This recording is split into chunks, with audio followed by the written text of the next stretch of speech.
Hello and good morning for some, good afternoon for others, and good evening to the rest of you. This is Phantom, and we are here with Chapter 13 of For the Ones We Love, written by Flim Brothers on FIM Fiction. If you want to check out the story for yourself, link will be in the description, as well as a link to Brad's channel. So without further ado, let's get into it. This is Chapter 13, The Island. There is a line within the occurrence of utmost destruction that, once breached, renders any further desperation warranted.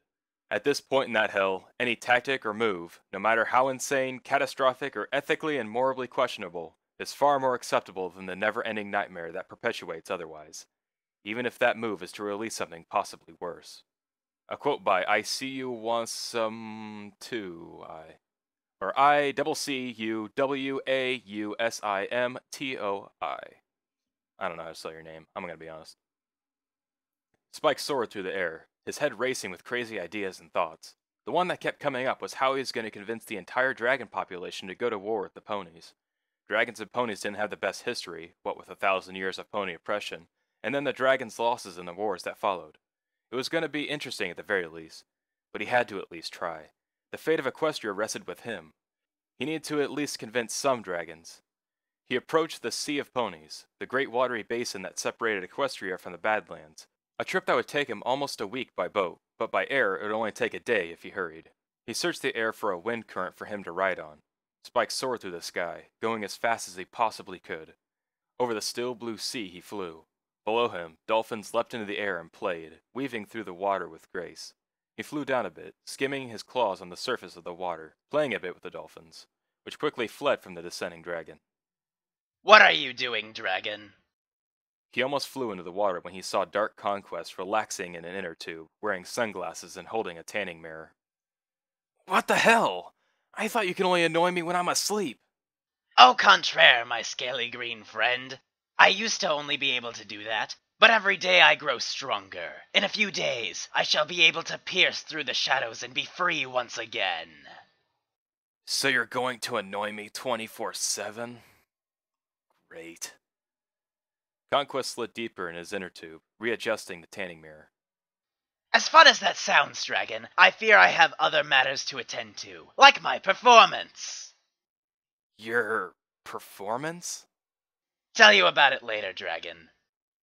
Dark Alicorn smiled.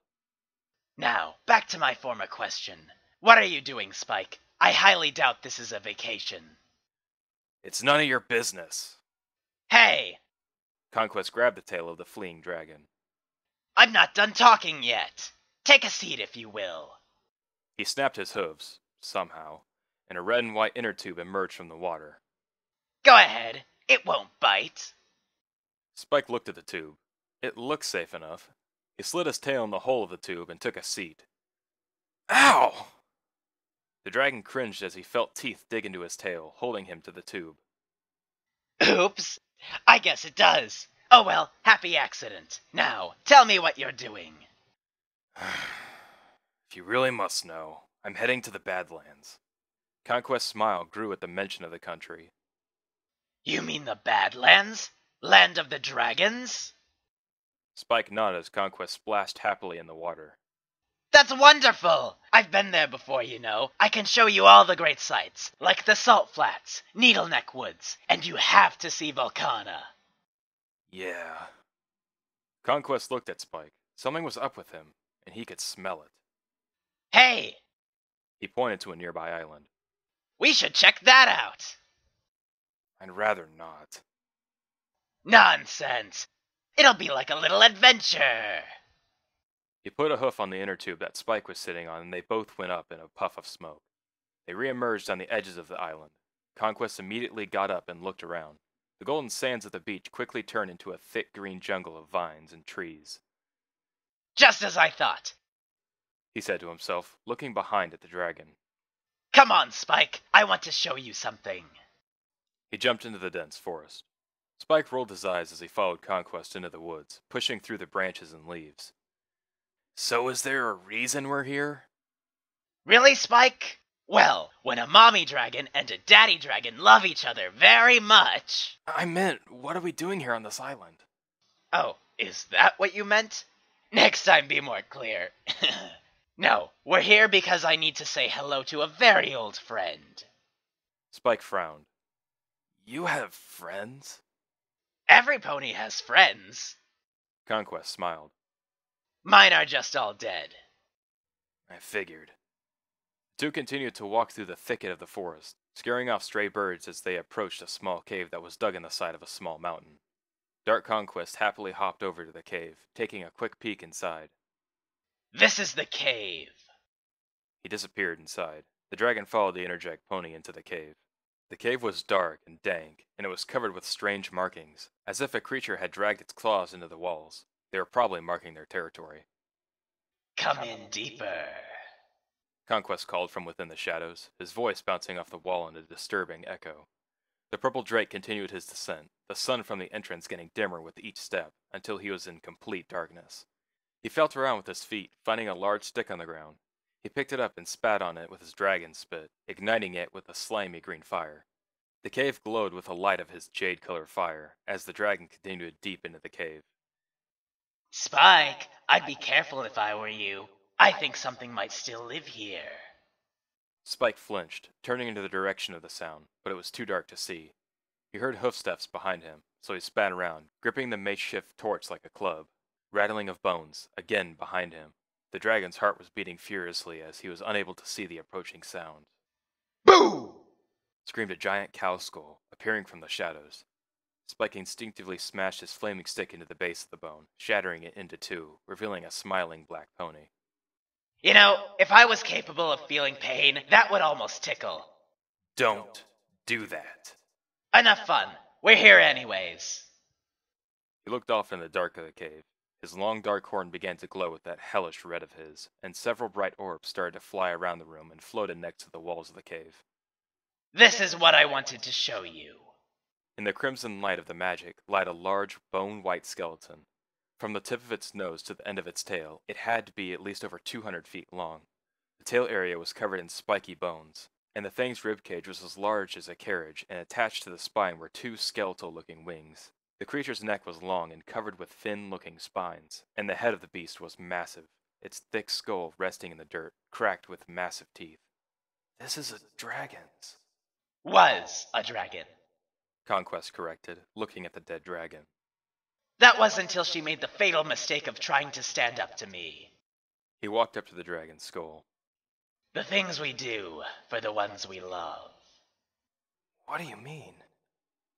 This dragon, she was protecting her eggs. He levitated up one of her bony claws, revealing a little small burrow with hundreds of dried up eggshell shards. Spike walked up to the little nest, picking up a piece of one of the eggs. The eggshell was cold, with greenish slime dried into it. Did they hatch? Nah.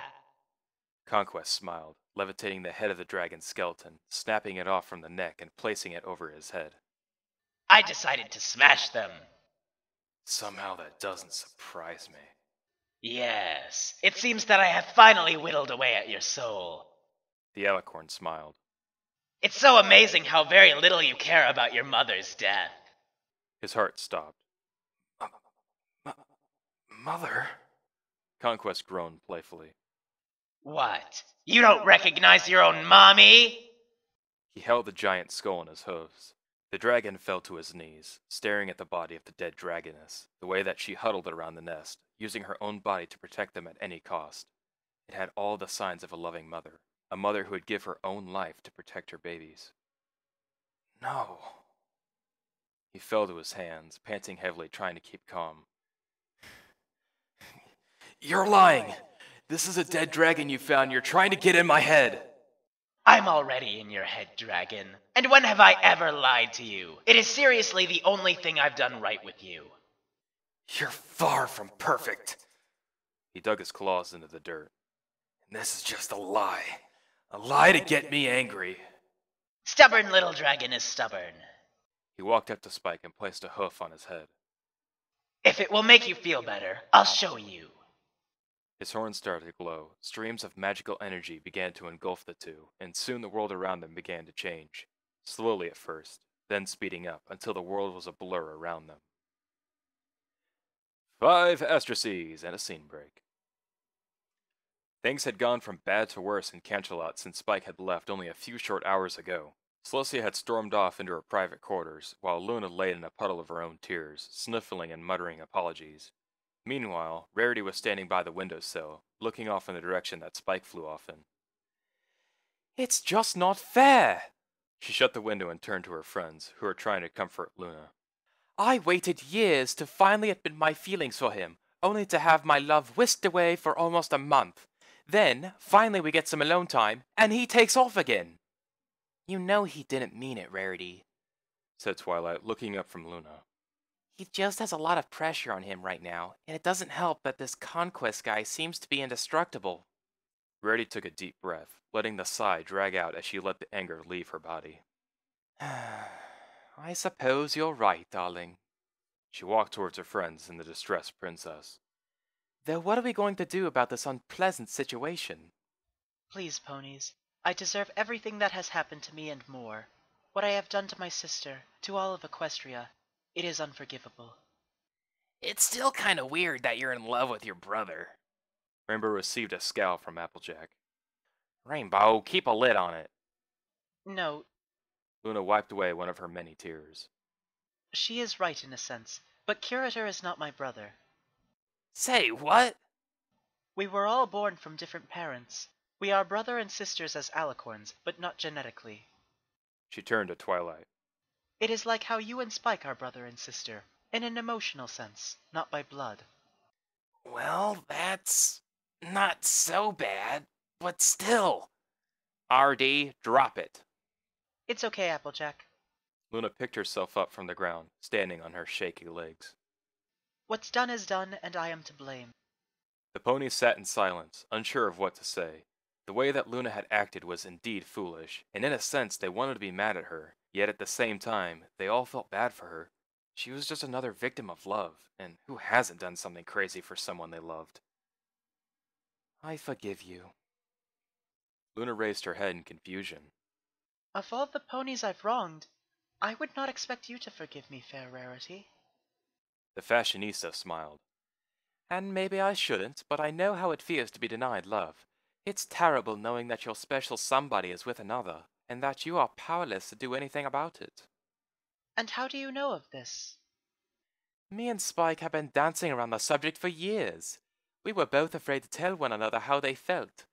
I thought he was just being a gentle drake, and he thought I was just being a good friend. Anyways, we ended up holding in our feelings for far too long, and when Spike almost died from those diamond dogs, I feared that he would die without knowing how I felt."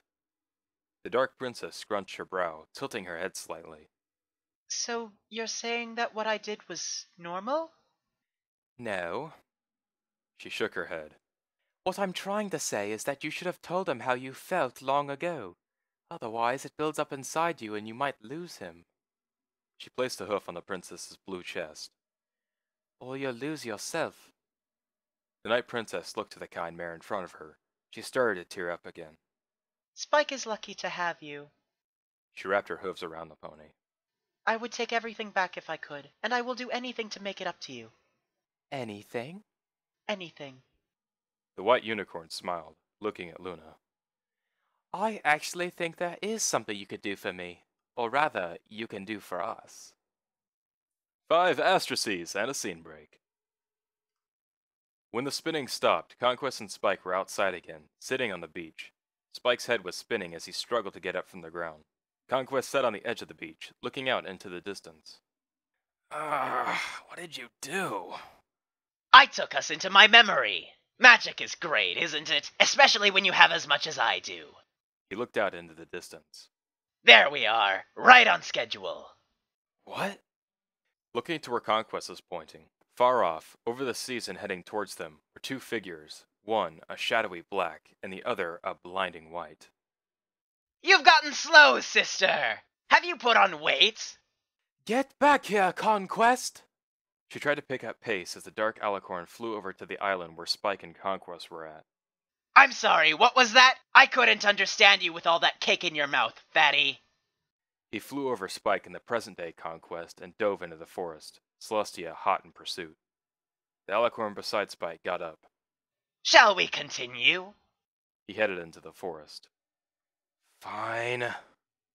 They followed the Sun Princess into the forest. The mare seemed completely unaware of their presence. Where are you, brother? She looked through the dense green jungle, searching for the insane alicorn. I am everywhere! And yet I am nowhere. Perhaps I'm hiding in a tree, or under a rock, or maybe... He let his voice drag as Celestia felt a twitch in her ear. I'm right behind you. Celestia's horn glowed with golden energy. She swung around and blasted the area behind her, turning a small portion of the forest into ash. Her brother was not there. I was actually under the rock, dear sister. His head popped out of the ground, the rock resting on his head. Celestia screamed with rage, blasting at him with another bolt of magic. The rock melted on top of Conquest's head, and he disappeared in a pile of ash. Will you stop blasting me for 2 seconds? Celestia looked above her to see Conquest sitting on a low-hanging tree branch. You're going back in the box, Conquest! I don't think so. I hate that box. It's so boring, and I have nothing and no pony to play with. He rolled around on the tree branch. You should have imprisoned Luna with me. At least I'd have some company. I would never sentence a pony to such a fate. Right. Because putting her on the moon was so much better. Anyways, this is all hypothetical, assuming you can actually catch me and put me back. I will put you back. I swear by my name that you will not hurt anything ever again. You know, I've just noticed how deliciously juicy your plot has gotten. He smiled, licking his lips. Normally I like my flanks well-toned, but there has to be something said about cushion for the pushin'. The princess cringed at the comment. You're sick, curator. Are you just figuring this out now? And I told you, it's Conquest. Dark Conquest. Whatever you are not going to stop— Distraction! He spit a glob of black saliva into the white mare's face. Catch me if you can! He jumped from the tree and took off towards the sea. Celestia wiped the black goop off her face, revealing a gritted snarl and an irritated complexion. She took off into the air, disappearing into the clouds as she chased her brother. Spike looked towards Conquest next to him. The alicorn was smiling profusely as they watched the tree split in two, revealing none other than Conquest himself. Was that mean? To trick my sister like that? He looked around, seeing no one to confide with. I need a second opinion. He opened up his mouth and jammed his hoof in. He searched around in his gullet and finally pulled out 2 slimy squirrel skeletons. Leslie, Antonio, what do you think? Well, senor, I say you were right to ditch her. That she can be loco, homies. I suppose you're right, Antonio. He turned to the other skeleton. What about you, Leslie? Ooh, I'm a lady. I have reproduction organs and I like glitter. Typical female response. Spike rolled his eyes as he watched the fully grown stallion play with dead animals as if they were dolls. Does this have a point? Of course not. We had to talk about this, did we not? I mean, how long is this gonna be? Well... Conquest scratched his chin. If I remember correctly, I talked with those guys for about 3 hours. 4 tops. Spike facepalmed. Is there any way to speed things up? I'm not sitting here for 3 hours listening to you play make-believe with squirrel skeletons. Very well, dragon. His horn glowed bright red as the world around them seemed to cloud up, like a water painting. There was a flash of light, and they were at the entrance of the cave they had explored not too long ago. They could hear a quiet humming coming from inside the cave. Want to say hi to your mother? Conquest grinned. Spike entered the cave. It was a lot brighter inside than when he went in the first time, so he was able to see all the way to the back of the cave. At the back was a large, deep purple dragon, the same purple as Spike, but a little darker. She had lime green horns sticking out of her elbows, back, and along her tail. Her eyes were an emerald green and were lazily drifting to sleep. She was curled up around a small nest that held 6 large dragon eggs. Mother? There was a knocking at the entrance of the cave, and Spike's mother's eyes shot open. She grumbled a little as the dark alicorn walked in. If you value your life, pony, you will leave. Hello, dragoness. How are we this evening? Are you daft in the head, pony? I told you to leave. Wouldn't be the first time. But don't you want to know why I'm here? No, leave. It's because I need a place to hang low for a while. He looked around the cave.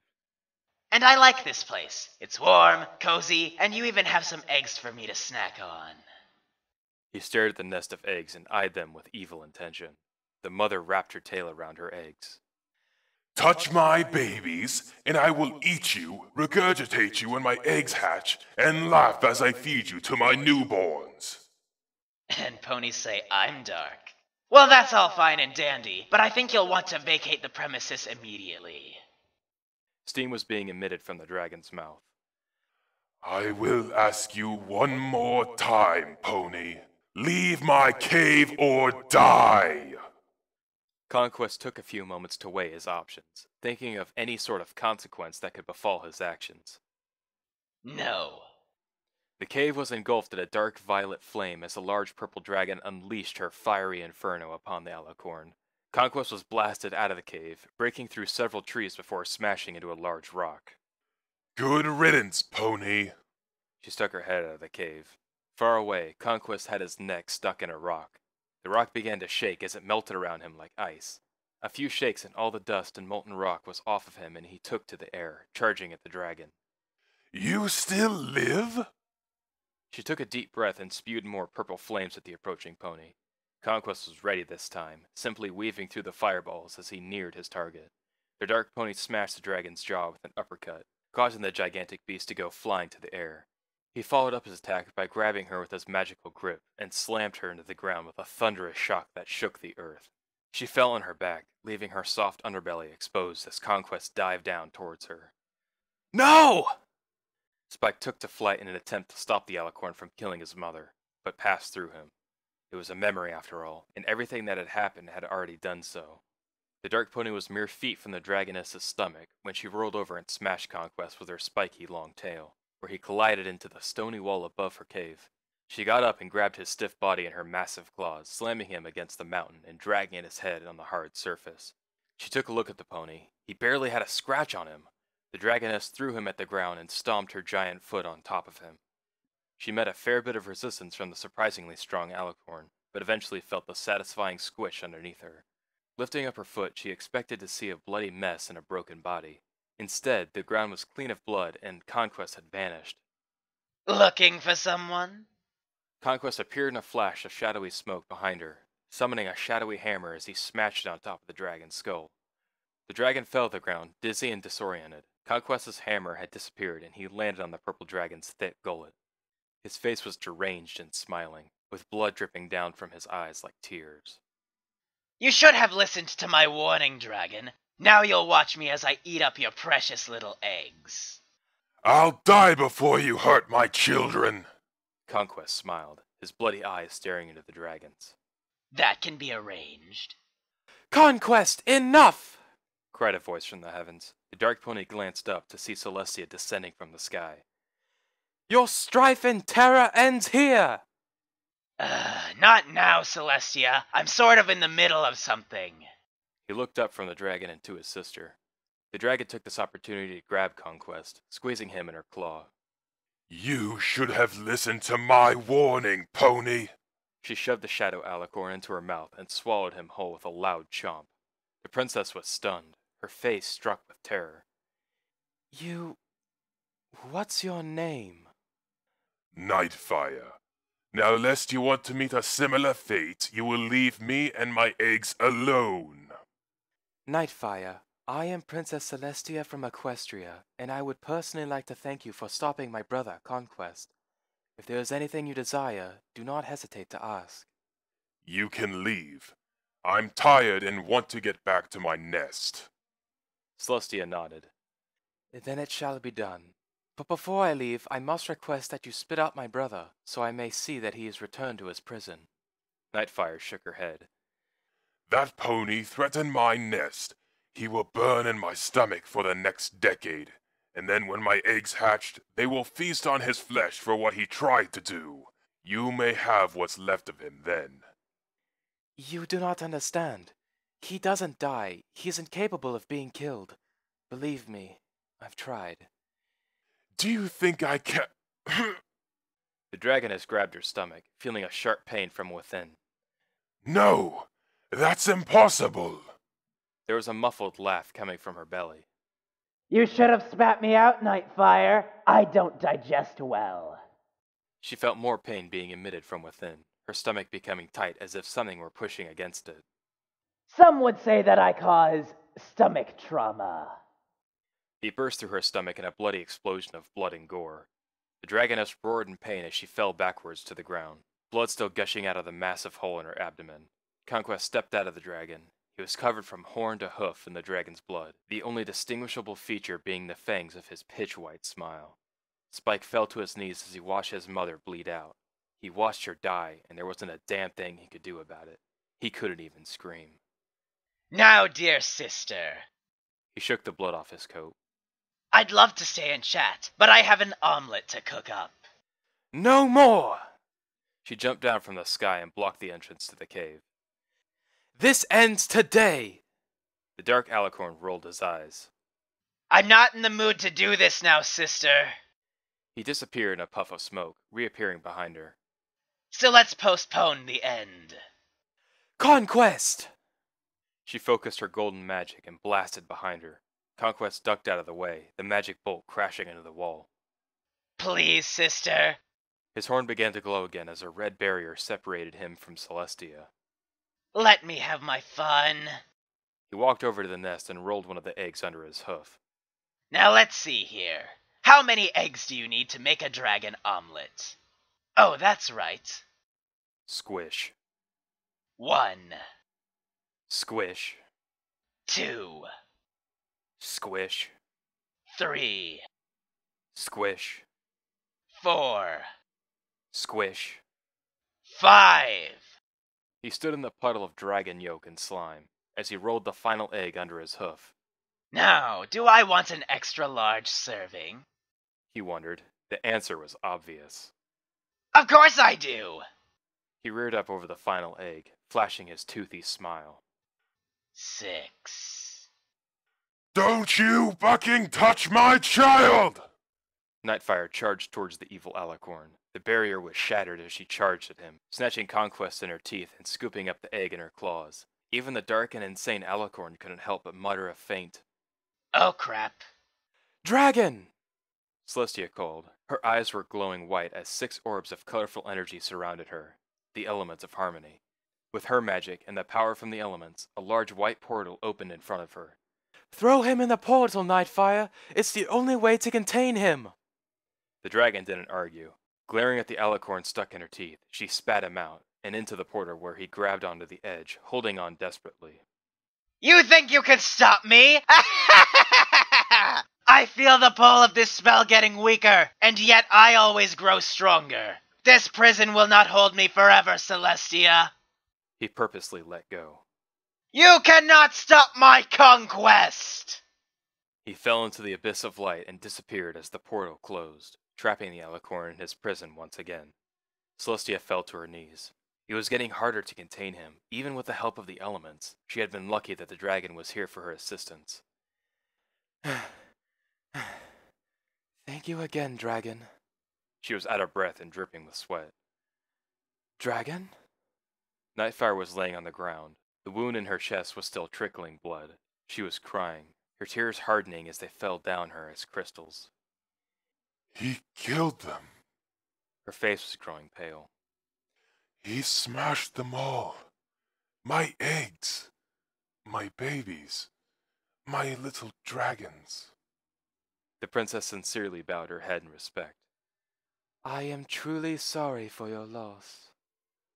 They are all gone. But this one. She coughed up some blood as she revealed the one egg that she saved in her claws.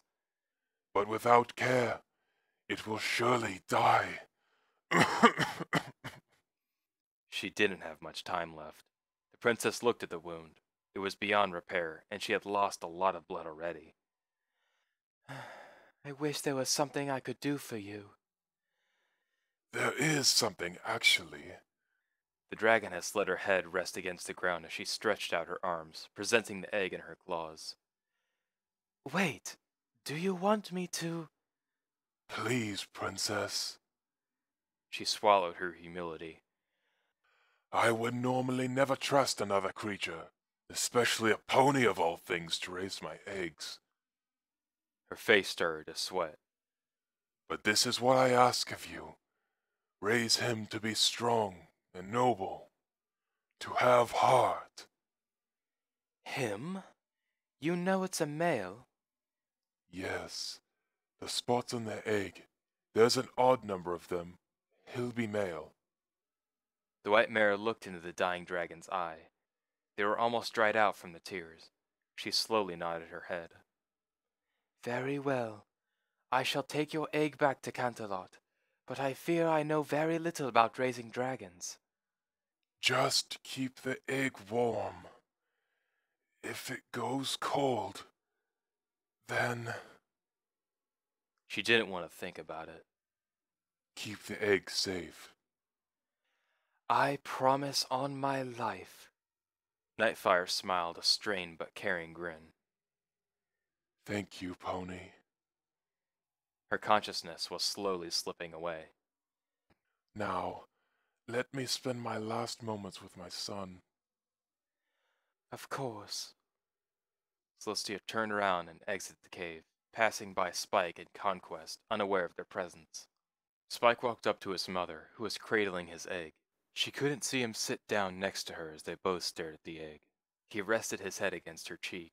Her head was bigger than his whole body, and she didn't feel Spike cuddling up next to her. Then she did the last thing he expected, something that he had secretly wanted his whole life and never thought he would ever hear. His mother sang him a lullaby. The fire is warmest in the wintry cold. The flame shines brightest in the shadow we hold. You are my hatchling, a gift from above. The things we do for the ones we love.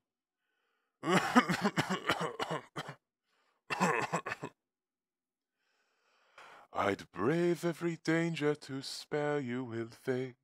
I'll look straight at death and I'll spit in his face. Burn every forest, uproot every hill, threaten my child and I'll go for the kill, 'cause we are dragons, powerful and strong, united forever in the words of our songs. Her wound had stopped bleeding. She had nothing left to bleed. Though one day I'll perish, one day I'll die, but you must be strong, no tears in your eyes. My little dragon, my gift from above. She brought the egg to her lips, giving it a sweet and loving kiss, whispering, I'd do anything for the ones we love. I love you, my little dragon. I love you too, Mom. Nightfire smiled as she closed her eyes for the last time, her last breath leaving her body and her heart beating its final beats. She was gone. Spike wrapped his arms around his mother's head, his tears falling to the ground by the dozens. The mother he never knew was gone. Gone because of this creature hell-bent on killing everything that had a pulse. She was gone because of him. And him was loving it. Aw, Spike misses his mommy. He walked up to the young dragon. Leave me alone. Spike misses his mommy. Spike misses his mommy. He danced around the dragon. Spike misses his mommy. I said shut up!